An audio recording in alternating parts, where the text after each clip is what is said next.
I work a lot on my feet. I celebrate Mass on my feet. A lot of times when I visit people, whether it's in the hospital or when I encounter people after or before Mass, I'm on my feet.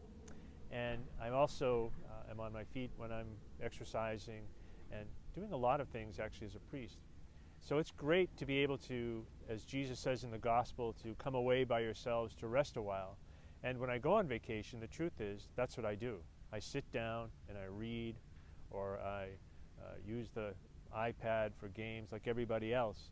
And to go to some place that's far away, kind of distance from people, whether it's by the side of the ocean or off in the woods a little bit, as we are today, it's just a great way to recognize that the Lord is here with us. I think that's part of the reason why it's so refreshing, because we find the Lord not only, of course, in one another and certainly in the person of Jesus Christ, but also in nature. God, who intended to breathe all these things into being, also allows us to see them as a way of relaxing and resting in His presence.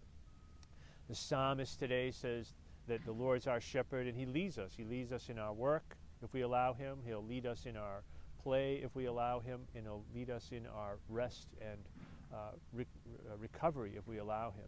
And so this day, as we gather the day of rest, the Sabbath, I hope that you too will be able to find rest. First, to find rest in the Lord and to recognize that He's our shepherd. We follow Him both to action and we follow Him to relaxing. We find Him both in our encounter in our work, but also in the encounter of nature and the encounter of the Lord when we move away to rest, to fill ourselves up, whether it's through reading the Bible or praying out somewhere or going on retreat. All of it, again, to follow the Lord wherever He leads us as our Master and Shepherd. We also recognize, though, in the second part of the Gospel that there'll always be work to do.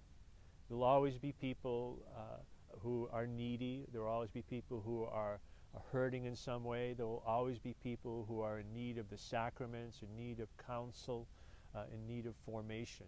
And thanks be to God, Jesus is on the job all the time, and others around us also, whether it's our staff here at Mary Queen of the Apostles or wherever you are, that hopefully you have good shepherds and those who are working in collaboration in the church to bring about discipleship, to bring about the message of growth in the church and a belief in Jesus Christ. We continue to be together. I hope that, and we'll pray for that, your ability to step away a little bit, to rest in the Lord, so that you might be filled up with His presence and grace and be able to go out again and to work with the Lord in imitation of Christ.